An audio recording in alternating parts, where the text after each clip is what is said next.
망하잖아요. 다 나쁘죠. 그런데 좋은 점이 딱 하나가 있어요. 사람들이 불행이 전염된다고 생각하거든요. 그러다 보니까 전화도 안 받고 연락도 안 되고 만나자고 해도 싫어하게 돼요. 근데 그 와중에 변화가 없는 사람이 있습니다. 이럴 때가 아니면 언제 알아봐요. 연락처 한번 싹 정리하는 기회로 삼고 다시 평범한 날을 회복하는 것부터 시작을 해야죠. 밖에 나가잖아요. 버스 다니고 애들 놀고 나 빼고는 다 똑같아요. 이제 나만 다시 평범해지면 되는 거예요. 살다 보면 예기치 않게 바닥을 칠 때가 있죠. 사업이 망하든 투자가 실패하든 혹은 우리가 나락을 간다 그러잖아요. 사회적 지위가 실추되든 흔히 망했다 이렇게 표현하는 순간이 예고 없이 찾아옵니다. 망하면 당연히 다 나쁩니다. 자존심 짓밟히고 사방에서 이제 욕이 달리죠. 악플도 많이 달리고 뭐 안 좋은 얘기도 많이 듣죠. 저는 기자들한테 전화도 막 엄청 쏟아졌었어요. 통장 잔고도 이제 바닥이 나죠. 그러니까 회사에서 직원들도 다 퇴사하고 환불도 해야 되고 저는 그때 한 15억 정도를 마련해야 되는 상황에 빠졌어요. 동시에 세무조사도 같이 받는 상황이었죠. 상황이 이렇게 흘러가니까 미래가 너무 불안하게 느껴지더라고요. 세상 모든 게 나로부터 등을 돌린 것 같고 가장 먼저 피부로 와닿는 거는 사실은 사람들 반응이죠. 아까 전에 얘기했듯이 이 불행이 옮을 수 있잖아요. 특히나 제가 뭐라고 표현할지 모르겠는데 누군가 망했다는 소식이 들리잖아요. 그러면 약간 병에 걸린 전염병 걸린 환자를 대하는 것 같은 상황이 돼요.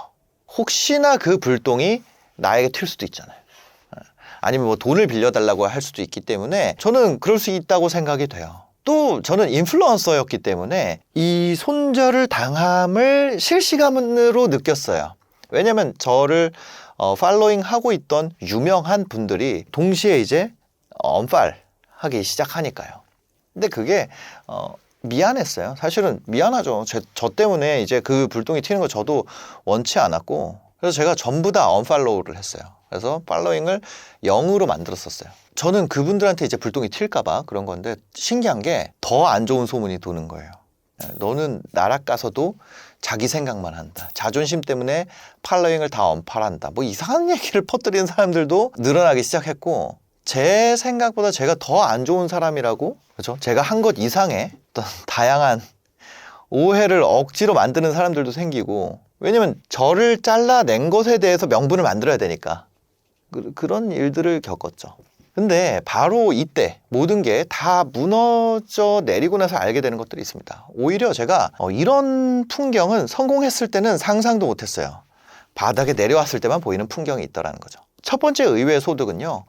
인간관계의 디톡스라 그래야 될까요? 망했을 때 제일 크고 확실한 소득은요. 바로 인간관계가 정리된다는 거예요. 우리가 잘 나갈 때 주변에 정말 시끄러워지잖아요. 다 만나고 싶어 하고 내가 잘 되는 거 뭔가 그 관련해서 어떻게 좀 해보려고 그런 사람들이 인산인해를 이룹니다. 계속 만나자 그러고 뭐 난리 나요. 여러분들도 그렇게 될 거예요. 계속 아니면 이미 그런 분들도 있을 거고. 근데 그런 웃음과 칭찬 뒤에서 누가 진짜 내 사람인지 아니면 이 사람이 누가 이런 가면인지 진짜 뭐 알 수가 없어요. 그걸 어떻게 알아요? 구분할 능력이 없어져요. 없죠. 사실 있겠어요.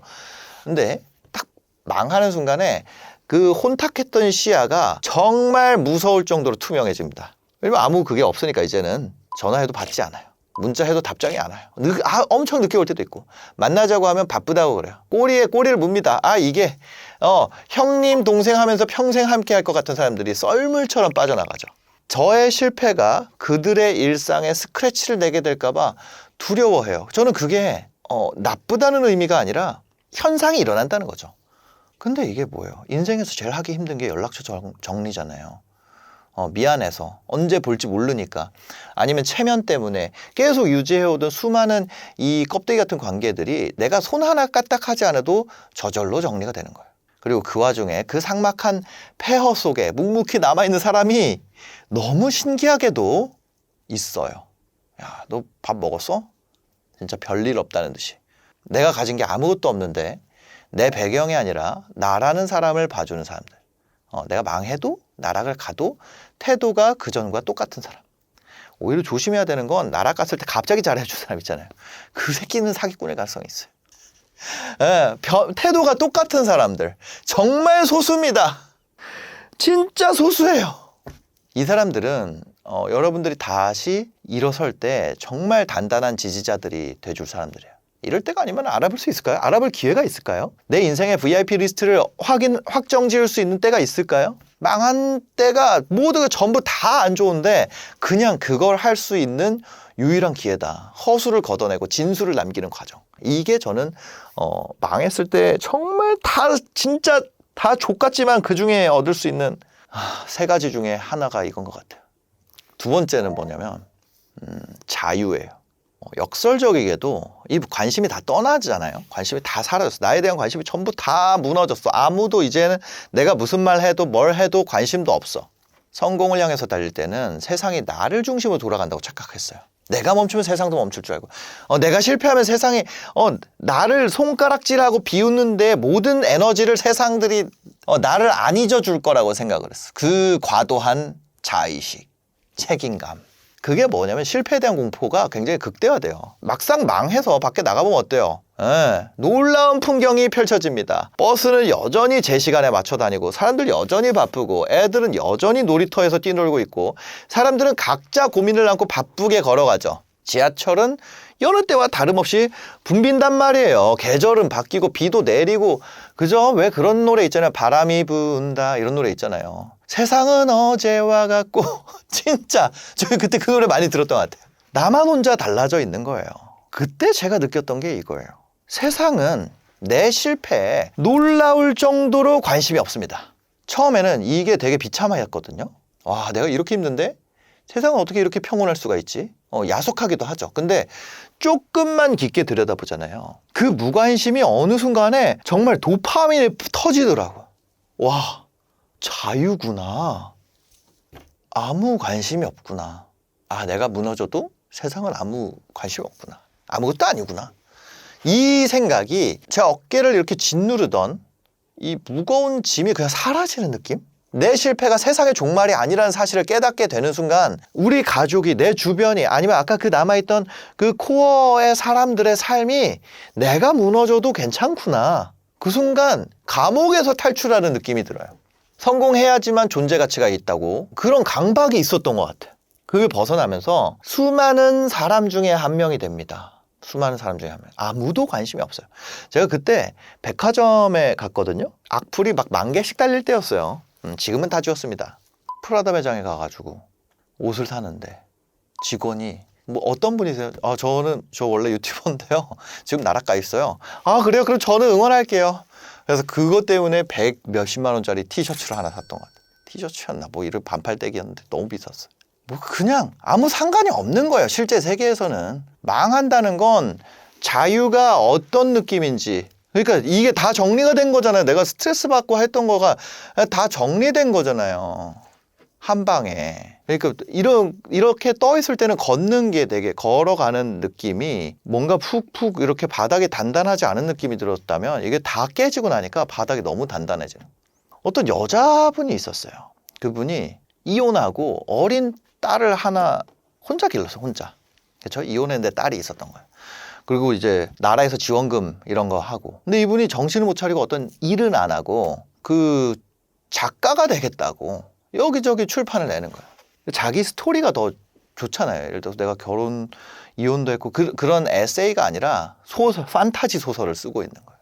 그러다 보니까 주변에 다 땡전 한 푼 없어지고 무일푼에 실패한 인생이라고 손가락질 받기 시작하죠.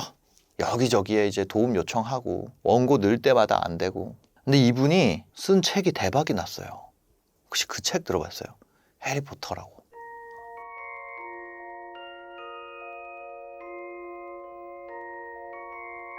Did you ever make anything happen? Anything you couldn't explain?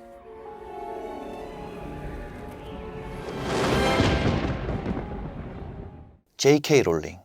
이분이 하버드에서 축하 연설, 축사 같은 걸 했단 말이에요. 그게 엄청 페이스북에서 돌았었죠. 지금은 이제 옛날, 지금 그 자료가 있는지 모르겠어요. 만약에 있으면은 PD님 좀 넣어주면 좋을 것 같은데. A mere 7 years after my graduation day, I had failed on an epic scale. An exceptionally short-lived marriage had imploded, and I was jobless, a lone parent, and as poor as it is possible to be in modern Britain without being homeless. The fears that my parents had had for me and that I had had for myself had both come to pass. And by every usual standard, I was the biggest failure I knew. Now, I'm not going to stand here and tell you that failure is fun. That period of my life was a dark one. I had no idea then how far the tunnel extended, and for a long time, any light at the end of it was a hope rather than a reality. So why do I talk about the benefits of failure?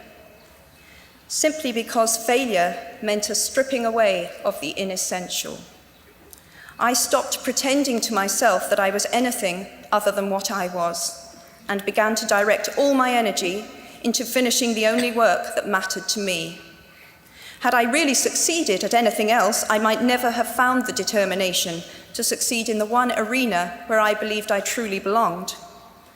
I was set free because my greatest fear had been realized, and I was still alive, and I still had a daughter whom I adored, and I had an old typewriter and a big idea. And so rock bottom became the solid foundation on which I rebuilt my life. You might never fail on the scale I did, but some failure in life is inevitable. It is impossible to live without failing at something, unless you live so cautiously that you might as well not have lived at all, in which case you fail by default. 이 바닥을 내가 경험했다는 게 내가 인생을 재건할 수 있는 기반이 돼줬다는 거예요. 실패가 나에게 불필요한 것들을 다 제거해줬다는 거예요. 나는 내가 실패했고 사람들이 다 나를 손가락질 했기 때문에 다 손절이 된 거야. 그러면서 내가 누군지 명확하게 알게 됐고, 아, 내가 지금 살아있다는 것만으로도 내가 할 수 있는 걸 하기에 충분하다.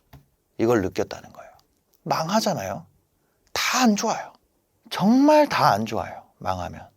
근데 두 번째로 세상이 나에게 아무 상관없다. 자유다. 이 바닥에서 난 뭐든지 할 수 있구나. 이런 신기한 마음을 준다는 거죠. 살아있다는 게 나한테 충분하다. 살아있다는 것이 그게 내가 뭘 하기에 이미 충분하다.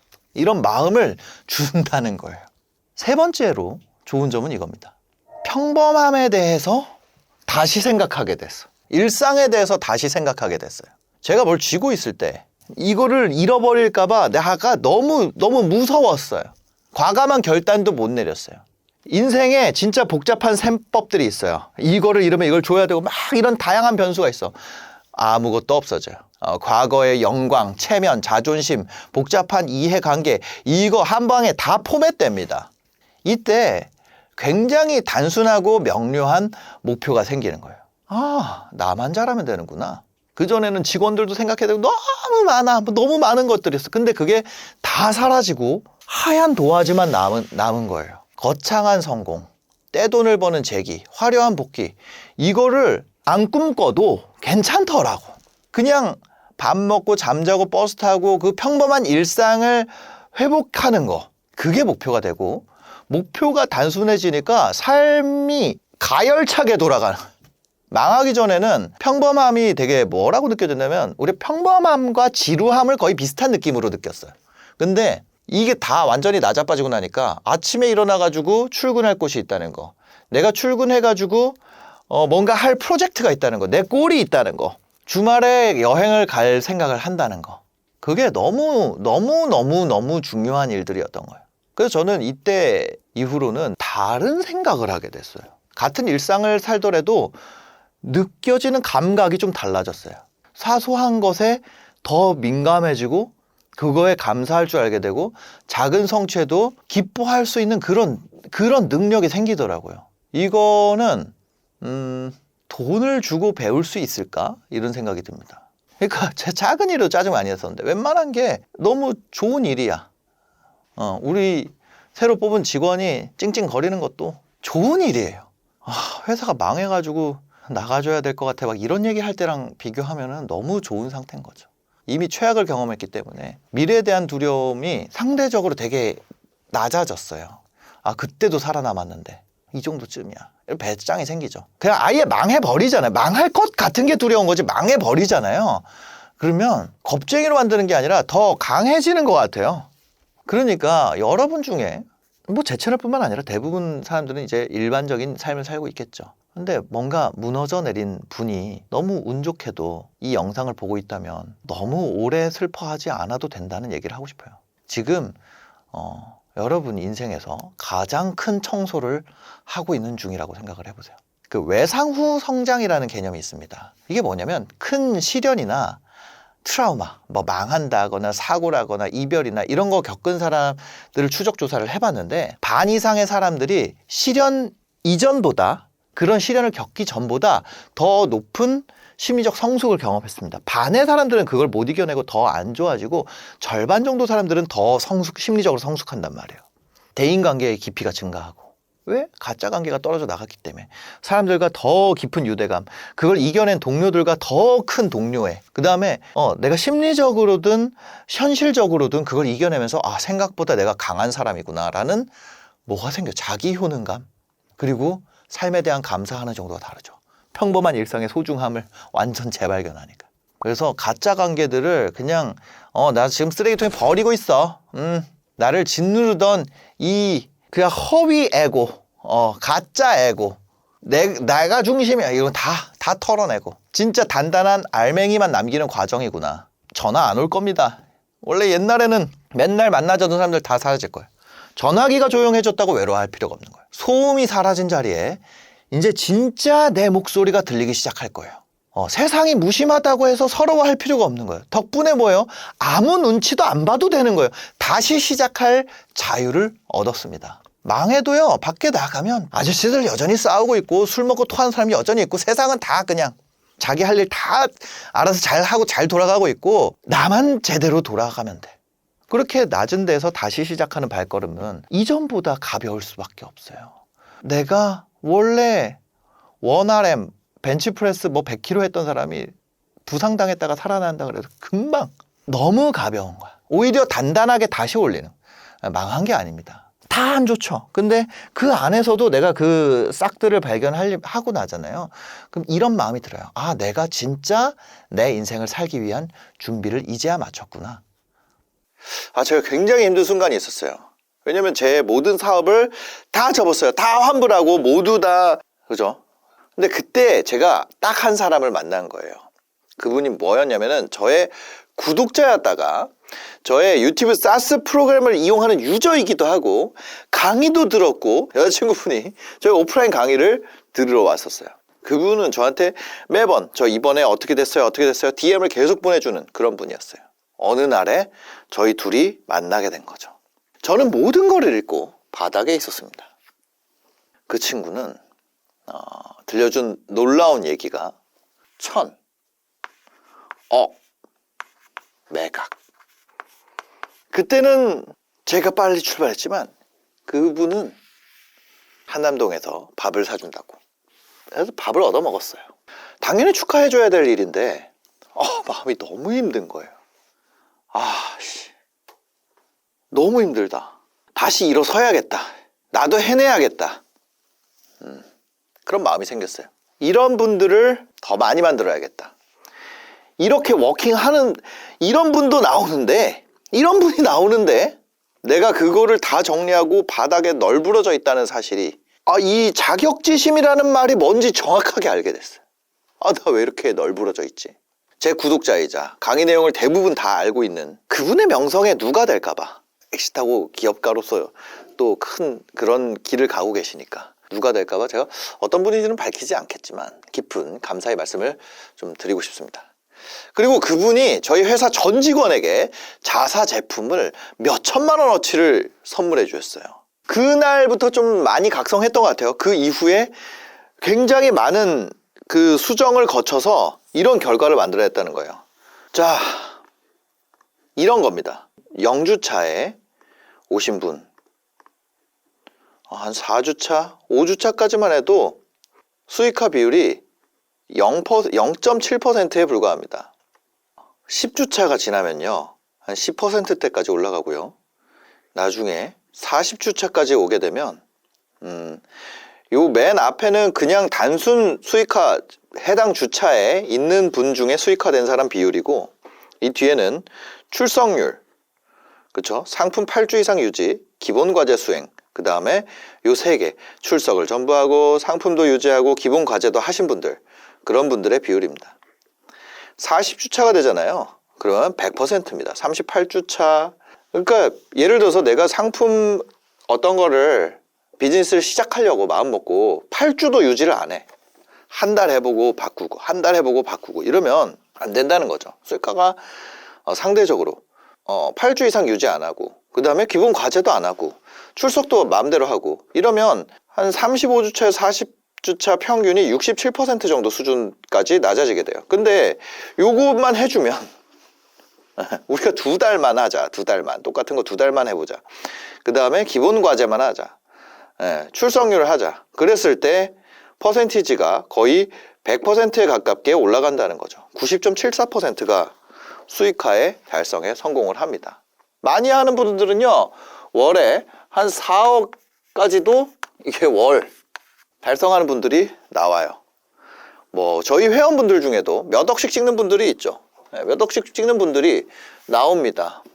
그리고 수익화 비율 말고요, 달성으로 볼까요? 이거 언제 기준인지 모르겠지만 보면 뭐 34억, 그쵸? 34억, 10억, 7억, 6억, 6억, 5억, 4억, 4억 5천, 3억 9천, 3억 7천, 3억 4천, 3억 2천, 3억 쭉 있습니다. 그죠? 이렇게 9천만 원, 월에 몇 천씩 뽑는 분들도 그죠? 많습니다. 맞나요? 3억 7천, 3억 4천, 3억 2천, 3억, 2억 9천, 1억 8천, 1억 3천, 1억대, 9,800. 이거 다 월이에요, 월. 8,600, 8,300, 6천, 5천, 5,500, 5,300, 5천, 4,500. 네, 뭐 이렇습니다. 그 쭉 가면은 계속 있죠. 2,000대도 있고 계속 이게 회원들의 어떤 매출을 만들어지게 되는 거예요. 근데 여러분들이 한 50만 원 정도의 요거를 목표로 하라고 얘기를 드리는데, 그 이유가 뭐냐면 이런 거예요. 여러분들이 이 매출을 만들려면요, 통과해야 되는 여러 단계가 있어요. 이 선 여기 매출을 만들려면 아주 많은 단계가 있습니다. 그리고 이 중에 하나만 끊어지더라도 여기를 올라갈 수가 없어요.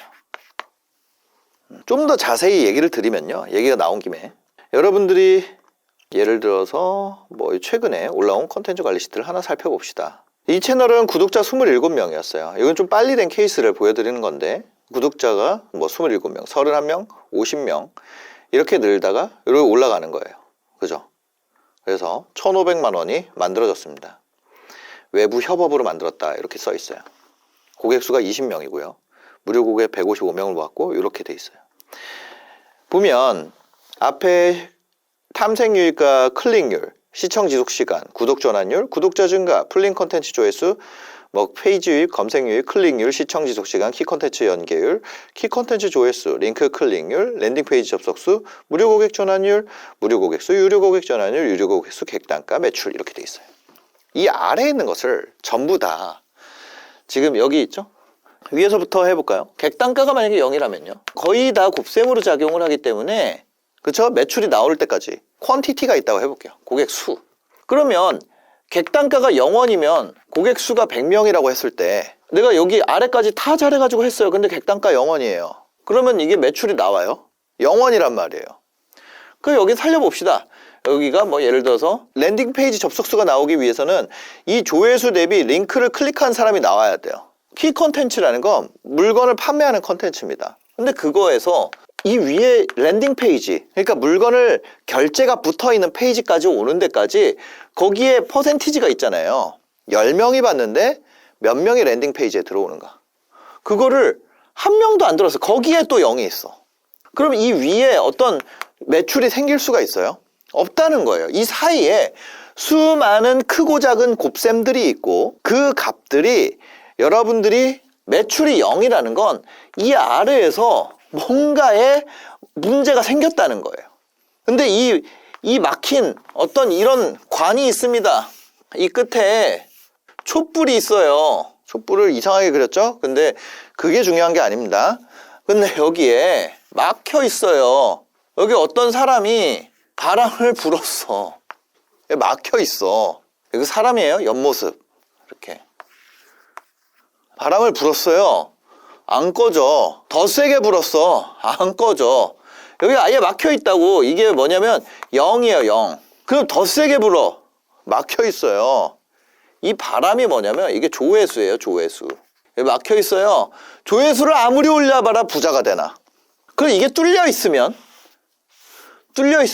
이 바람의 크기만큼 수많은 초를 끌 수 있게 될 거예요. 이거를 뚫을 생각을 안 해요. 이게 실제 어떤 얘기인지 제가 한번 보여드릴게요. 여러분들이 목표로 해야 되는 거는 일단 기본적으로는 여기 앞에 있는 겁니다. 이 앞에 지금 화면에 보이는. 그리고 각각을 내가 개선해 나가는 거예요. 그걸 배우는 게 그 모든 단계를 첫 번째 0을 찾기. 이게 1단계예요.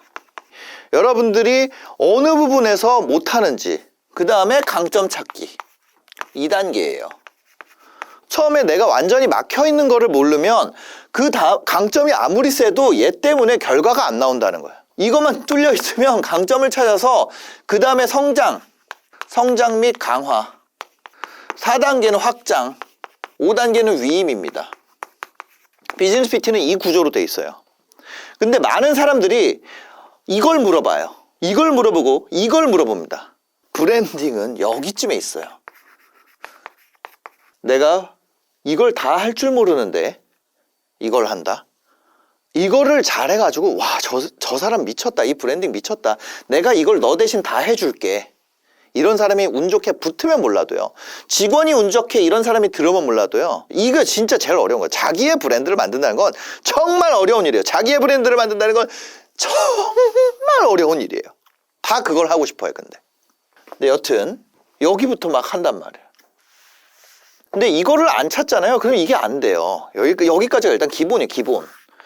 그 예시를 하나 보여드리려고 그래요. 친한 동생이 제가 이걸 한다니까 들고 온 거예요. 이 친구 저희 이제 교회에서 만난 친구인데 이걸 해놓은 거예요. 작은 순종을 사용하시는 주님의 회사를 만든다. 그죠? 네, 사랑을 심다. 그래서 광고와 브랜드를 하고 싶어요. A mustard seed라는 거야. A mustard seed. 어떤 뭐 대표 기도 지각 위기. 그다음에 막 그런 거 있잖아요. 뭐 야, 나 모세인데 지금 뭐 어쩌고 하는 거 그거 아세요? 그런 크리스찬 쇼츠가 있어요. 그거를 만들겠다는 거예요. 그걸 만드는 회사를 하겠다는 거예요. 다른 사람들 다 하고 있는데 그거 이미 모두가 다 하고 있어. 여러분, 하나님께서 저보고 니느웨에 가서 그들이 회개할 수 있도록 복음을 전하라고 하셨어요. 이런 거예요. 이런 컨텐츠들을 만들겠다는 거예요. 이런 컨텐츠를. 그 다음에 제품은 뭐냐? 제품은 응원의 편지라는 거예요. 응원의 편지. 너무 좋아. 겨자씨의 편지. 낙심이 될 때 이렇게 편지를 써가지고 이 편지를 팔겠다는 거예요. 편지랑 그 다음에 이제 간증의 노트입니다. 간증의 노트. 요거는 이제 그냥 합성을 한 거죠. 실제 이 노트가 있는 게 아니라 이런 간증의 노트. 간증의 노트, 응원의 편지. 그 다음에 한쪽에는 요즘 교회 컨텐츠. 자, 여기서부터가 잘못된 거예요. 뭐냐? 트렌드 있는 교회 컨텐츠를 보고 간증의 노트를 살 거라고 생각하는 게 잘못됐다는 거예요. 제가 이 큰 오해에 대한 트렌드 있는 교회 컨텐츠 요거를 그대로 바꿀 수 있는 게 있어요. 저는 뭐 어디에서 일을 했었냐면 SBS 미디어넷이라는 SBS의 케이블 채널들을 모아놓은 회사에 있었어요. 거기서 사업팀 PD를 했었는데 그때 사내 소식함에 그런 게 있었어요. 이거보다 트렌드 있는 교회 컨텐츠보다 더 잘 나가는 게 뭐예요? 러닝맨이 있어요. 그때 당시에 러닝맨은 지금이랑 상대도 안 됐어요. 무도와 양대 산맥이었습니다. MBC는 무도, KBS는 1박 2일, SBS는 러닝맨이에요. 그런 러닝맨이었습니다. 지금 여기는 응원의 편지와 간증의 노트잖아요. 그때는 그 똑똑한 사람들이 여기서 뭐예요? 러닝할 때 여러분들 뭐 신어요? 운동화를. 이거 잘 됐을까요? 러닝맨 운동화? 교회 컨텐츠 보니까 간증의 노트를 한다. 러닝을 하니까 운동화를 한다. SBS 자체기획 상품 G마켓에서 러닝맨 운동화의 딜레마. 러닝맨 운동화에 대한 평가와 적정 가격은 운동화 모으는 A씨, 그 돈이면 아울렛에서 나이키 산다. 제품은 좋은데 기념품 같다. 차라리 그런 기념품에 갔더니 차라리 티셔츠라만 팔아볼 텐데. 원가를 감안하면 많이 낮춘 것이라고 강조했지만 79,000원이라는 가격은 어쩐지 비싸다. 유명 운동화도 뭐예요? 가치를 못 준다는 거예요. 그죠?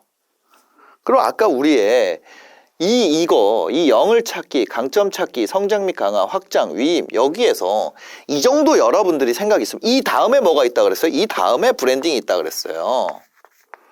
기초 체력이 없단 말이에요. 그러니까 뭐냐, 브랜딩은 제가 정확하게 축구 기술로 표현을 하면 사포예요.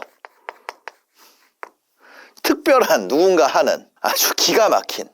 근데 드리블도 할 줄 모르고 공을 트래핑도 할 줄 모르고 슛도 찰 줄 모르고 뛸 줄도 모르는데 심지어 막 그쵸 체력도 없어.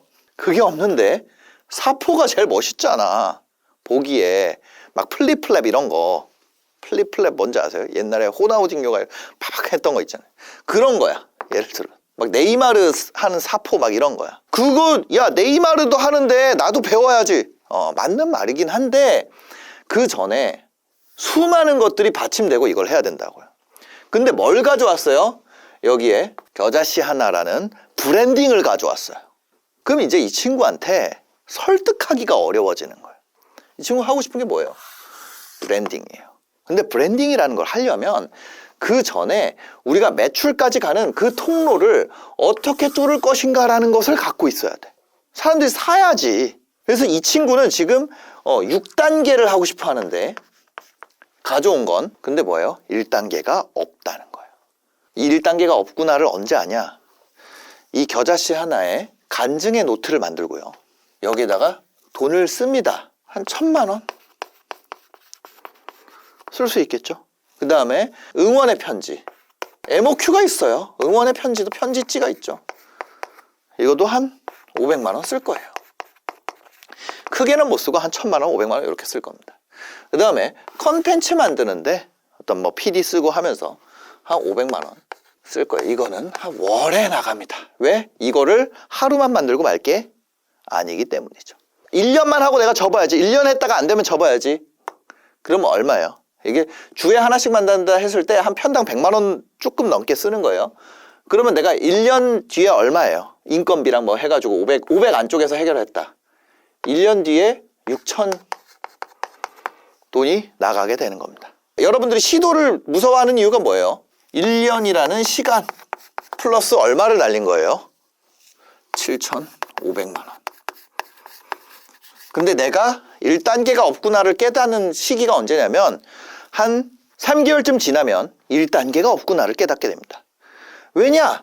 내가 간증의 노트도 디자인할 때는 1단계가 없다는 거 몰라. 왜요? 디자인할 때 재밌거든. 간증의 노트의 어떤 재질이나 이거 만들고 재밌어요. 거기다 내가 노는데 1,000만 원 쓴 거야. 응원의 편지 어떻게 하면 이쁜지 막 가가지고 모닝글로리 지금도 모닝글로리 하나요? 근데 하여튼 뭐 그런 데 가가지고 아트박스나 가가지고 편지지 막 다 샀어. 내가 편지지를 1,000개를 보든 10,000개를 보든 사실은 사람들은 관심이 없는데 세상에 있는 편지지를 다 샀어요. 편지지 사고 뭐 해서 MOQ 맞춰서 요거 한 500만 원 썼어요. 노트도 사 모아야죠. 노트도 그렇게 해가지고 시간을 한 3개월 써서 1,000만 원이랑 500만 원을 썼어요. 이미 1,500만 원. 그러고 나서 어디에 올렸습니다. 올라가겠죠. 이거를 어디에 올리나요? 뭐 스마트 스토어나 뭐 쿠팡이나 이런 오픈마켓에 올릴 거예요. 팔려요? 아씨, 너 왜 안 팔리지? 영을 미리 안 찾아둔 거예요. 솔직히 말하면 내가 하고 싶은 거 하는데 그냥 돈 쓴 거잖아. 돈이랑 시간. 그 과정은 재밌죠. 나는 이거에 내가 목숨을 걸 거야. 왜? 이거 재밌으니까. 이거 재밌어요. 색깔 고르고. 이거 만드는 거는 애들한테 팔 수도 있어요. 너무 재밌으니까. 그게 뭐예요? 레고. 이거는 굉장히 비싼 레고예요. 그리고 이 3개월과 1,500만 원 때문에 결국에 여기에서 뭐가 발생하냐면 우리 썬큰 코스트가 발생합니다. 바로 매몰 비용이죠. 매몰 비용 1,500만 원과 3개월 때문에 어디까지 간다? 1년에 인건비 6,000 플러스 전체 7,500만 원. 얘 재고는 뭐 얼마 몇 개 팔렸겠죠. 그 다음에 사업은 하는 게 아니야. 왜? 1년이라는 시간과 7,500을 날렸기 때문이죠. 근데 진실은요, 이 7,500을 쓸 필요도 없다는 거예요. 이거를 먼저 하면. 근데 이걸 하면 7,500 쓰잖아요. 이거 하면 얼마 써요? 이거 해가지고 50만 원만 벌으라는 거. 50만 원만 벌면 매출. 그러면 뭐예요? 그 아래에 수많은 것들이 0이 아니라는 거예요. 중요한 건 0이 아니다. 그리고 그 각각 수치에 우리가 뭘 알 수 있어요? 승수를 알 수 있습니다. 승수. 자, 여러분들. 1 곱하기 0.1 곱하기 1000 곱하기 2억은 얼마인가요? 그 200억이죠. 근데 여기서 다른 건 다 그대로예요.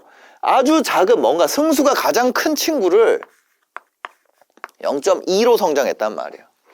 이 결과에서 내가 200억에서 0.1이 늘어나는 건 200억 0.1이지만요. 곱셈에서 얘가 0.1에서 0.2로 늘잖아요. 그럼 결과가 어떻게 돼요? 이게 400억이 돼.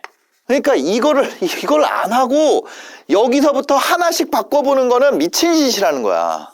전체를 뚫어놓고 그 다음에 그 중에 승수가 제일 높은 것을 그 다음에 오히려 그 사람의 뭐예요? 강점. 얘는 썸네일의 강점이 있구나. 얘는 소싱의 강점이 있구나. 얘는 제조의 강점이 있구나. 얘는 자금의 강점이 있구나. 얘는 퍼포먼스 광고를 돌리는데 강점이 있구나. 그 다음에 강점을 찾아서 강점의 승수를 끌어올려야 된다. 그게 제일 빨라요. 그게 제일 빨라. 강점을 그러면 찾는 시간도 필요하단 말이에요. 안 필요할까요? 필요하지.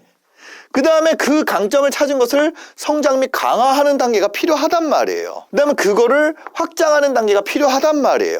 그 확장한 거를 위임하는 단계도 필요하단 말이에요. 그 다음에 뭘 해요? 이 무기를 가지고 거기에 내 색깔을 입힙니다. 그 브랜드가 되는 거예요. 그럼 여기에다가 우리가 이 1단계를 어떻게 해줬을까요? 여러분들이 해당 분야에 가장 적합한 검색어를 찾아내는 거예요. 그 다음에 십자가를 검색을 해봤습니다. 그랬더니 어때요? 이 중에 내가 제일 사고 싶은 게 뭐냐고 물어봤어요.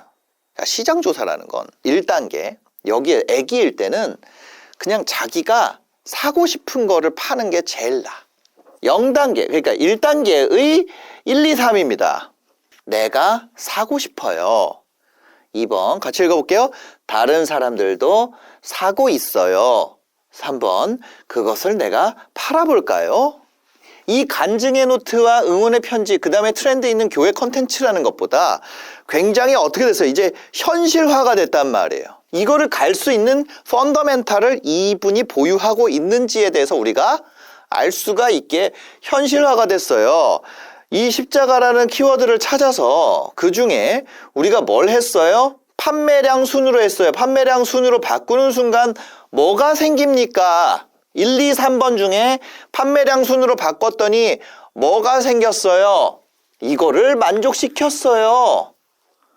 그러면 판매량 순으로 봤을 때 내가 갖고 싶은 걸 골라보세요.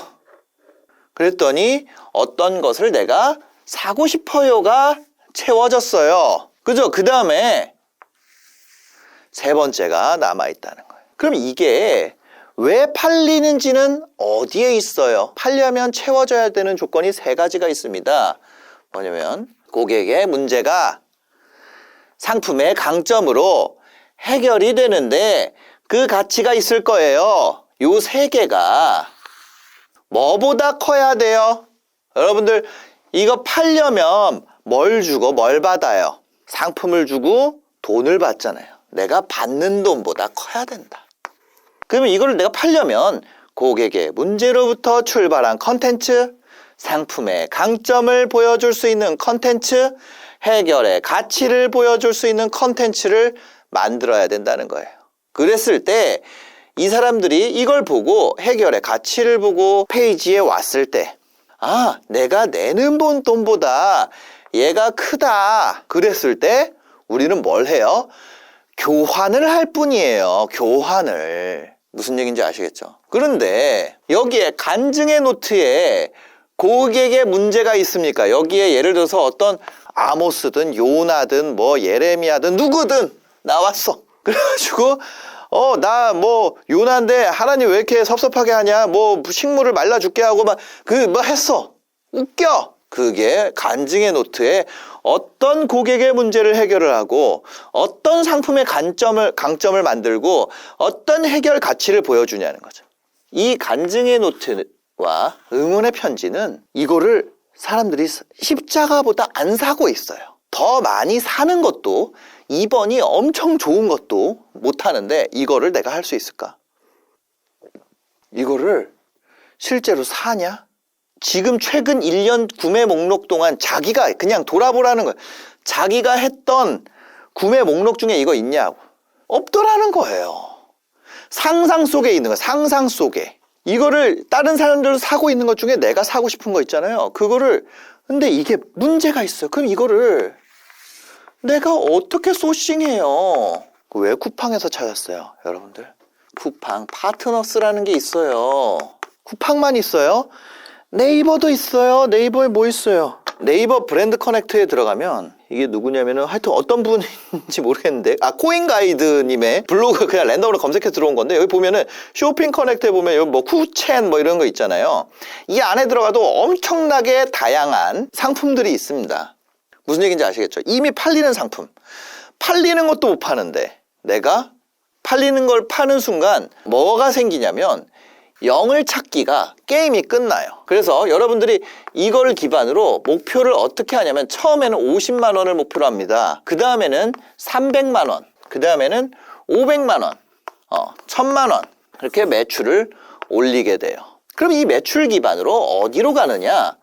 매출 기반으로 제안을 합니다. 그냥 말하면 거짓말쟁이지만 여기에서 여러분들이 지속적으로 성장을 만든 걸 기반으로 제안을 해요.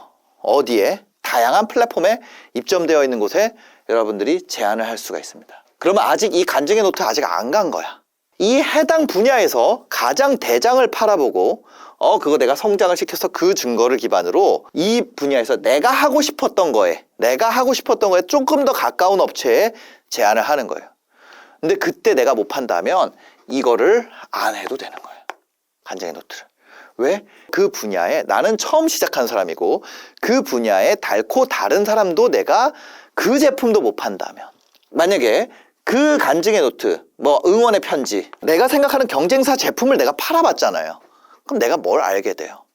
이 시장의 소구 포인트들을 알게 돼. 그럼 난 뭘 크게 할 수 있어요? 이걸 더 알 수 있게 돼요. 고객의 문제. 두 번째, 무엇이 이 분야에서 강점이 되는구나. 뭐예요? 상품의 강점. 세 번째, 사람들은 이런 해결 가치에다가 입금을 하는구나.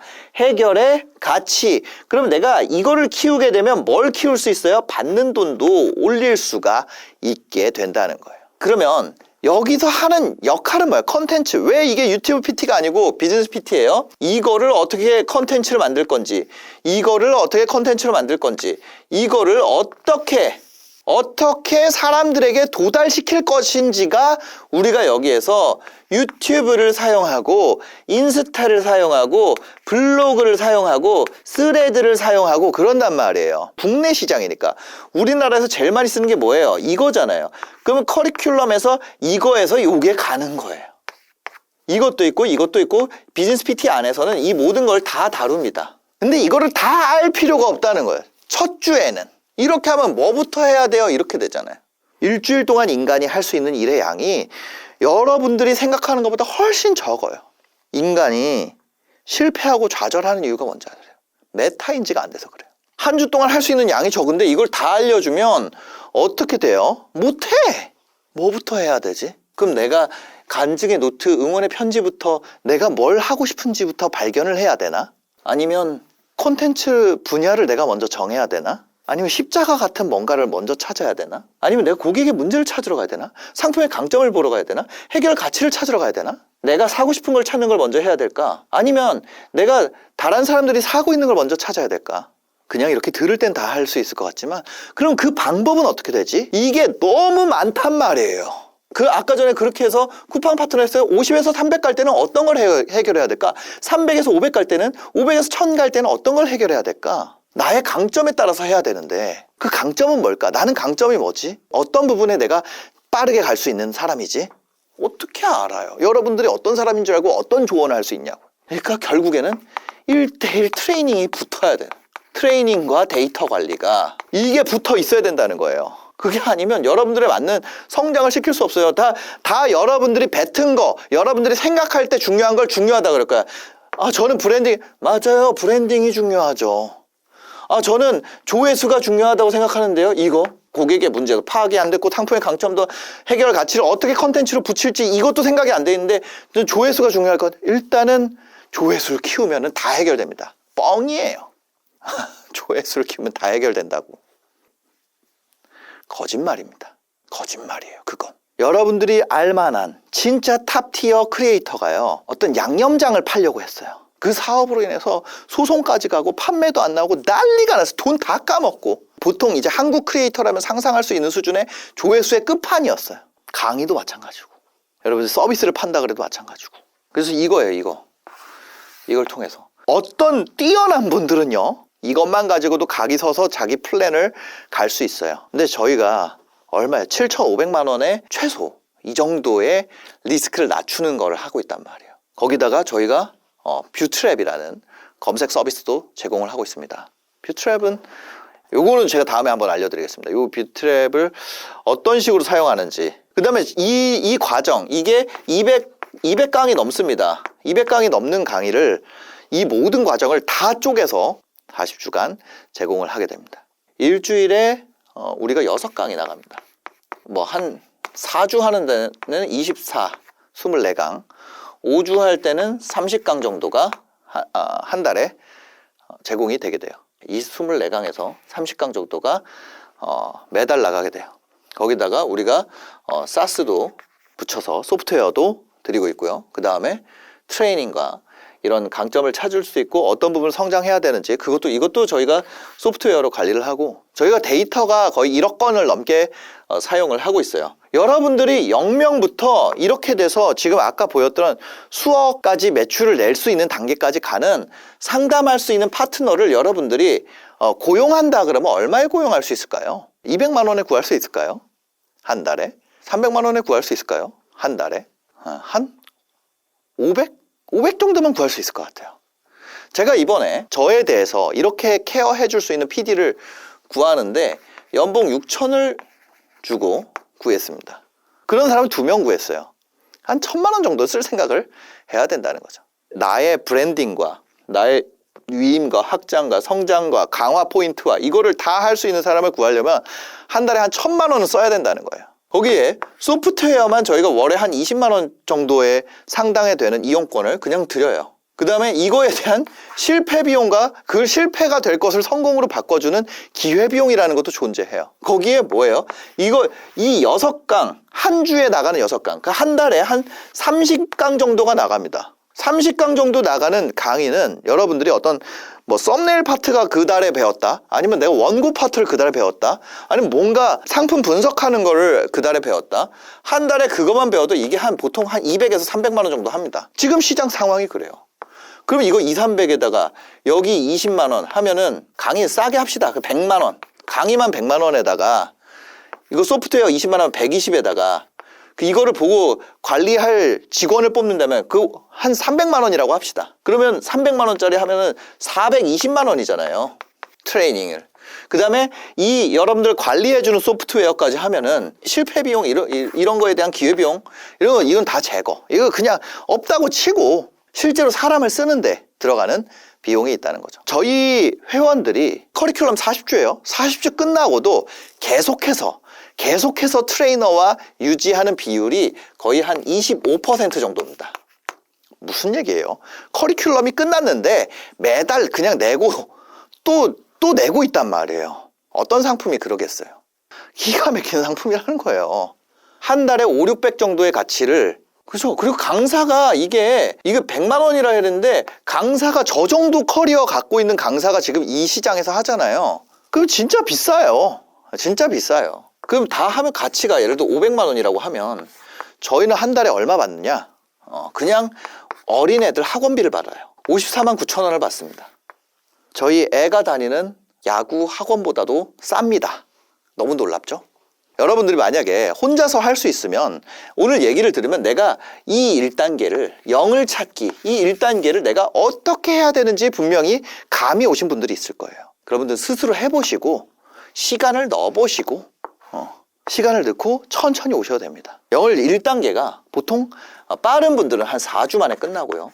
저희랑 같이 하면 보통 한 4주에서 8주 정도가 소요가 됩니다. 그 트레이닝을 받았을 때요. 혼자 하셔가지고 굉장히 2년, 3년 동안 그 막힌 것을 못 찾아서 헤매는 분들도 많아요. 제가 돈의 가치도 분명히 우리가 한 드리는 가치 대비 10분의 1밖에 안 되지만 실제로 이 시간적인 가치라는 거는 이 시간을 아껴드리는 거. 저 완전 막 맨땅에 헤딩하면서 여기까지 왔잖아요. 이 시간을 아껴드리는 거는 이게 4주에서 8주 걸린다 그러면 오래 걸리는 것 같잖아요. 근데 엄청 빨리 된다는 거예요. 똑똑하면 사실 안 해도 돼. 진짜 내가 지능이 우수하고 실행력이 뛰어나고 내가 플랜을 딱 세워가지고 그때 시점에 결과물이 나올 수 있도록 사전적으로 내가 스케줄링도 할 수 있는 능력이 돼요. 그런 분들 이거 들을 필요가 없어요. 그런 분들 혼자 하시면 됩니다. 제가 이런 것들을 이런 신호나 이런 거를 계속 드려요. 어떤 식으로 해야 되는지 그런 거를 드리고 있으니까 언제 올라올지 모르죠. 또 기분 좋으면 또 올린단 말이에요. 그러니까 그냥 천천히 따라오셔도 그냥 그것만 가지고도 여러분들의 이미 포텐이 있다면 그것만으로도 충분히 개화할 거예요.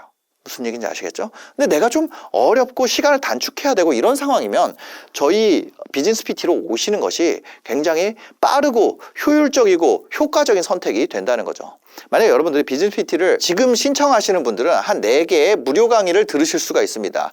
이 영상을 보시고 링크로 들어가서 신청하시면 아마 대기 인원이 한 800명, 900명 정도 될 거예요. 그 대기 기간 동안 볼 수 있는 비디오를 제공하고 있으니까요. 이게 또 언제 바뀔지 몰라요. 이 대기 기간에 대한 비디오와 어떤 그 설문 내용이나 이런 게 언제 또 정책이 저희가 바뀔지 모르니까 이 비디오를 보신 분들은 꼭 아래 링크로 들어가셔서 대기를 하시면 좋을 것 같습니다. 우리가 어떤 식으로 서비스가 구성되어 있는지 이런 것들에 대해서 굉장히 좀 자세하게 정리를 해놨으니까요. 진중하게 읽어보시고 한번 도전해 보시기 바랍니다. 영상 봐주셔서 감사합니다. 행복한 하루 되세요.